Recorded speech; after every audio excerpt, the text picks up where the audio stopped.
নিজেদের মতো চুজ কর। আর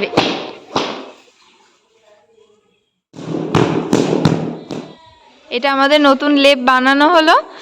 তো দাদা তুলোর কেজি কত করে নিলেন? এটা 250 টাকা কিলো হবে। আচ্ছা, আপনাদের এখানে দুটো কোয়ালিটি ছিল তো? 250 টাকা আর একটা 190। 190 টাকা কিলো। তো আমরা যখন বাড়ির জন্য করাবো একটু ভালো দেখে নিয়েছি, 250 টাকা কিলো তুলোটাই নিয়েছি। হ্যাঁ, ভালোটাই।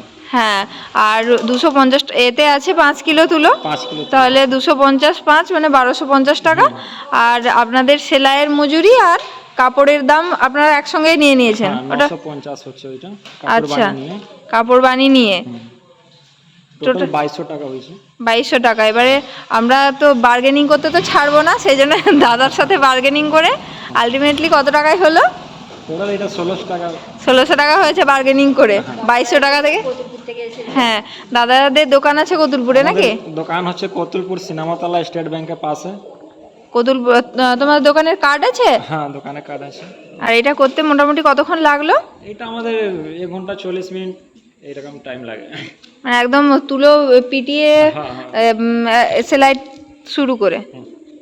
আচ্ছা, এটা তোমার দোকানের কার্ড? হ্যাঁ, আমাদের ফোন করলে বাড়িতে যেয়ে হোম ডেলিভারি করা হয়। আচ্ছা আচ্ছা, অনলাইন পেমেন্ট ব্যবস্থা আছে? সব ব্যবস্থা আছে। কতুলপুর সিনেমাতলা। দাদা প্রতি বছরই আমাদের একটা করে বানিয়ে দিয়ে হ্যাঁ, এটা আমাদের এর আগেও কাজ করানো হয়েছে, তখন বালিশ, পাশের বালিশ সব রকমই হয়েছে। আর তখন লেপ হয়েছে, তোষক হয়েছে, এবছরে আবার নতুন লেপ হলো। এগুলো লেপের কভার, নিজেদের মতো চুজ করতে দিচ্ছে। এগুলো ছাপা কভার, এগুলো সাইজটা একটু ছোট, আর এগুলো একদম 6-7 মাপের, মানে কিং সাইজ বেডের যেগুলো সাইজ হয় সেগুলো। আর এগুলো ছাপা, এগুলো একটু ছোট হবে সাইজ। এখানে আছে 5 কেজি তুলো, আর এটা কভার নেওয়া হয়েছে। ফাইনাল দাম এখনো হয়নি আর কি, শুরু হয়েছে।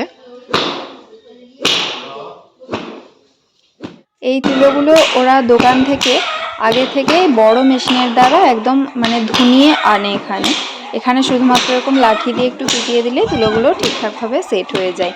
আর আগেকার দিনে কি হতো, একটা ছোট কাঠের মেশিনের মতো ওরা সঙ্গে করে আনতো, সাইকেলে বেঁধে। তুলো পেটানো হয়ে গেছে। তুলো পেটানোর পরে কভারটাকে এরকম উল্টিয়ে নিল, 4-5টা সেলাই করে নিল, তারপর কত সুন্দরভাবে এরকম ছড়িয়ে দিচ্ছে। এরকম ছড়িয়ে দেওয়ার পরে এটাকে পুরো রোল করে পাকিয়ে সুন্দর করে তুলোটাকে ওর মধ্যে বসিয়ে নিল, মানে কভারটার মধ্যে। তারপরে এবারে ধীরে ধীরে দেখতে তো পাবোই কি হচ্ছে। এবার এই লাল কভারটাকে পুরো রোলের মতো পাকিয়ে নিল, তারপরে এমনভাবে পাকালো কভারটার একটা পাশ কিন্তু ওইদিকে তুলোর সাথে রয়ে গেল, আর একটা পাশ এই যে খুলে খুলে পুরোটাকে সমান করে করে নিচ্ছে। তারপরে চারদিকটা এরকম সেলাই করে নিচ্ছে, এরপরে হবে পুরো মাঝ বরাবর সেলাই। আর এই সেলাইয়ের স্টাইলটা একটু অন্যরকম, পুরো পাশ থেকে 2 হাতে ধরে ধরে সেলাই, আমাদের মতো একদিক থেকে না। তারপরে এই যে পুরো চারদিকটা সেলাইয়ের পরে উপর থেকে আরেকবার লাঠি দিয়ে পিটিয়ে দিচ্ছে, তাহলে তুলোটা একদম সেট হয়ে যাবে চারদিকটা। কারণ সেলাইয়ের পরে তো সেলাইগুলোর মাঝে মাঝে যে তুলোগুলো থাকবে সেগুলো তো আর একদিকটাই থেকে গেলে একদিকেই হয়ে যাবে, ওই জন্য পুরোটা চারদিকটাতে ছড়িয়ে নিচ্ছে। তবে সেলাইয়ের পরে এতটা উঁচু এতটা বড় লাগবে না, আর একটু ছোট সংকুচিত হয়ে যাবে।